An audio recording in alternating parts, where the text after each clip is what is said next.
Well, hi there and welcome to the High Value Writing channel. I'm so glad you're here, folks, because today I get to start a new endeavor with Catherine Dorian, who's a high school teacher teaching English in Massachusetts. And we are now going to bring you a new series called High Value Writing for Teachers. So let me let Catherine introduce herself and tell us a little more about what we're doing here. Hi, Erin. Thank you so much for having me. So I teach high school English in central Massachusetts. I teach 10th and 11th grade right now, and I'm in my 7th year of teaching. And my career actually started in rural Montana, which is kind of interesting. Totally different area compared to where I grew up. Yeah. Oh yeah, it was beautiful. And I think as a result of that experience, and then having taught in some different diverse areas, I've sort of developed like a approach to teaching writing that tries to meet different students where they're at, because I've never felt that my students all had the same purpose for writing. And of course, I think like anybody that's taught in any school, your students are never all going to have the same future or the same career or the same goals. So I'm constantly kind of fascinated by this idea that the way that we teach writing should vary based on what our students need, but then also we do have like these common core standards that want us to teach, you know, argument writing and expository writing and narrative writing. And how do we also meet those standards, but know that those standards are like delightfully adaptable based on our audience. So I'm just constantly like fascinated by that. And so Erin, when you and I were able to connect, I was like, oh my gosh, she's doing like such amazing work, but outside of, you know, the school space, although you have taught in the past. So can you talk a little bit more about like what you notice teaching in the workplace versus teaching in school in terms of writing? Yeah, sure. And by the way, Catherine, I really liked your point about students all having a different purpose.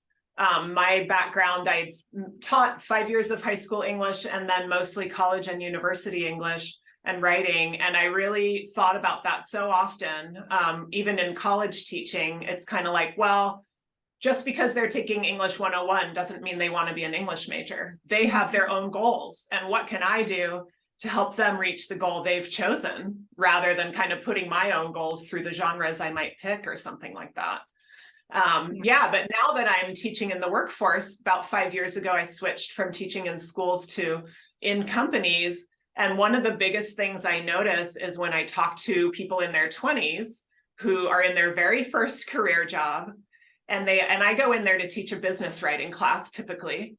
And they say, Erin, you know, could someone please have given us a heads up that when we got to work, our writing would be in some ways vastly different than when we wrote for high school, college, or grad school.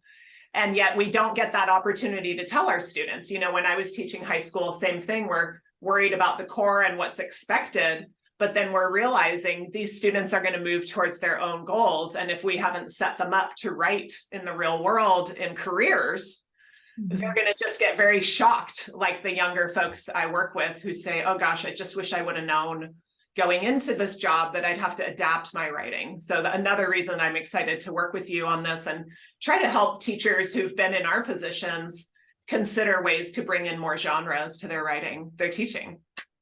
Yeah. I think that that's beautifully said, because you're essentially working with young people who are having to make a paradigm shift and having to do it quite quickly, right? So it's sometimes I think they haven't been prompted to make that paradigm shift, and they haven't been prompted to even make the connection between the writing that they practiced in school can help them write in the professional world. But, you know, also how do we think about that skill a little bit differently? So I think that that's amazing. Yeah, I think it is a paradigm shift. You know, I think we grow up writing for school, learning with this idea that we write to show what we know.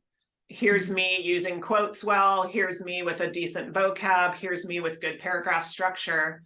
But then I find they come into the workplace trying to show what they know to their bosses. And the boss is kind of like, I didn't want to know everything that you know. I just wanted an update. in one sentence. Yes. And so it's a whole paradigm shift of, you know what, if you're not writing in your journal, you are not writing for you. And that's something we can help coach our students with as well. Yeah. Yeah.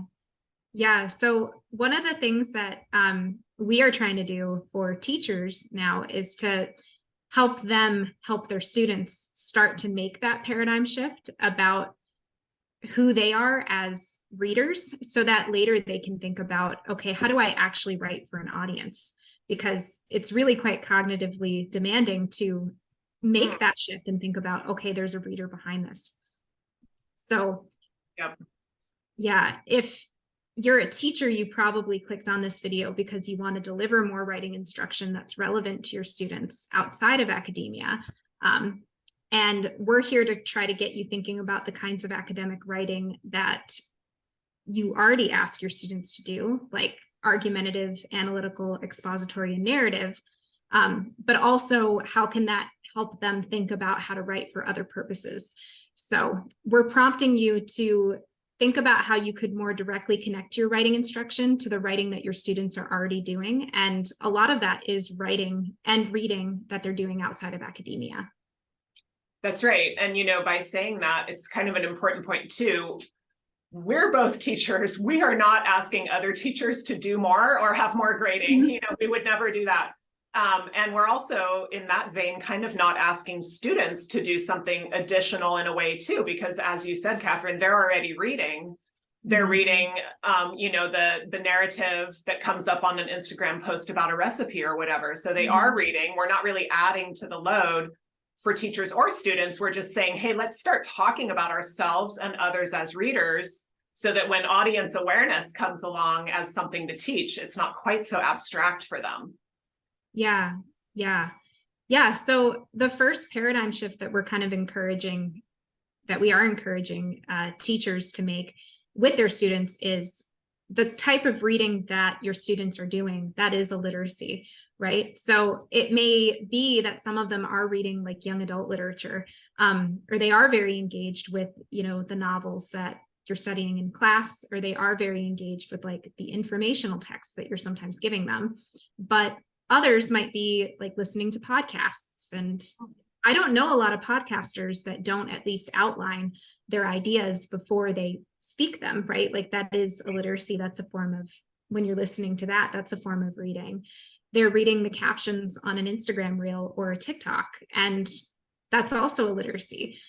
Maybe it's not the same kind of literacy that we're always teaching them, but that is something that is requiring, if we get them to think about that, right, that is something that they might be creating, where they are thinking about what their audience is thinking in that moment as they're looking at it. You know, we're even reading communication from teachers. Like if you think about the way that you write emails out to your students, or you think about the way that you write assignments, or even if you think about the way that their coaches are sending them announcements or things like that. So those are just a few examples of the things that your students are reading that maybe they're not thinking about as a literacy just yet. Right. And it's really something to leverage, because, you know, you brought up Instagram and TikTok, and another area that I think of about both reading and writing is comments on social media.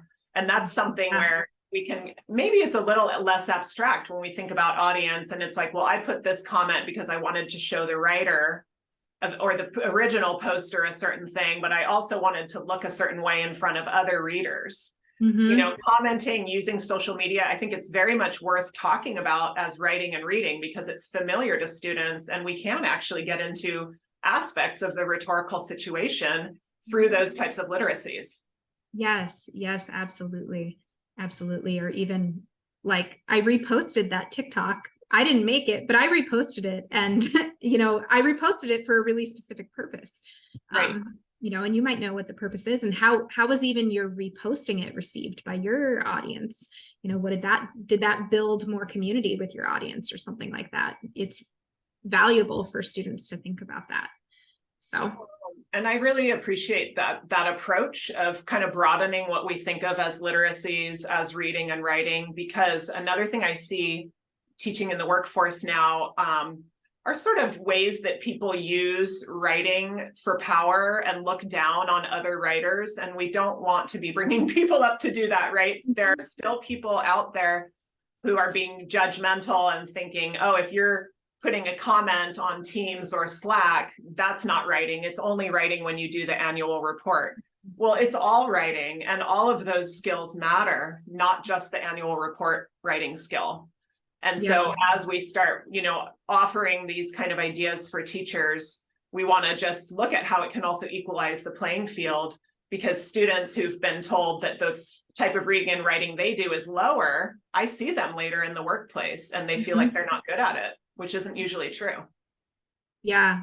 And I think part of our purpose as English teachers is to teach our students that sort of multimedia literacy component, right? Which is, how do you write in the digital era? How do you communicate in the digital era? And I think a lot of teachers will be surprised when they start to think about how you can do that, but you can do that in a very fun, I think, approachable way, without adding too much extra work to your plate. So.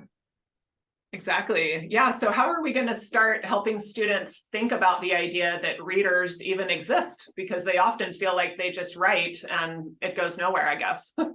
Yeah. So before we give you some ideas about how to teach high value writing in later videos, where we're proposing that you start is by giving your students a resource that we're calling a reader profile. And this is a reader profile that Erin and I designed to help get your students thinking about the kinds of reading that they're doing, but also thinking about reading outside of the genres that they might see in academia. So it asks them about, certainly, the books that they might be reading, but also what sorts of podcasts are they listening to? Are they reading blog posts occasionally? Do they read, the news notifications that pop up on their phone? Are they reading, the headline? Are they going farther than the headline? What sorts of things are they reading on the captions on the Instagram posts that they might be seeing every day? So the reader profile gets them thinking about that. And then it also gets them thinking a little bit more about, like, okay, within those genres, what are they reading most often, and what are some of the qualities of the things that they're reading most often? Is there a specific Instagram profile that they're constantly looking at, or a specific genre that they're always watching on TikTok? Or is there, a specific kind of podcast that they're often kind of looking for? So that's what the reader profile gets your students thinking about. Yeah, wonderful. That's such the first step in the direction of understanding audience, which I remember at the college level as well, just very abstract and vague for students at first. They think, to please my audience, what I should do is not make mistakes or something like that.